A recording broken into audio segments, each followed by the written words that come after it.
தமிழகத்தில் வருகிற 1ஆம் தேதி முதல் மதுபானங்களின் விலை அதிகரித்து விற்பனை செய்யப்படும் என டாஸ்மாக் நிர்வாகம் தெரிவித்துள்ளது. வீட்டுக்கு வர வேண்டிய வருமானம் வருவதில்லை, பிள்ளைகள் படிக்க முடியவில்லை, வீட்டு வாடகை கட்ட முடியல, சாப்பாடு வாங்க முடியல, துணி வாங்க முடியல, வாழ முடியவில்லை. எல்லா துறையிலும் வீழ்ச்சியை நோக்கி போகிக் கொண்டிருக்கக்கூடிய இந்த தமிழ்நாடு ஒரே ஒரு துறையில மட்டும் வளர்ச்சி.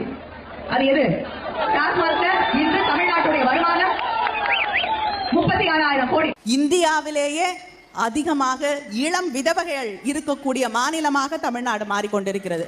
இளம் விதவைகள் நிச்சயமாக உறுதியாக நான் சொல்றேன், நிச்சயமா அதை செய்வோம். திமுகவுடைய முதல் கையெழுத்து மதுவிலக்கிற்கான கையெழுத்தாகத்தான் தலைவருடைய முதல் கையெழுத்து.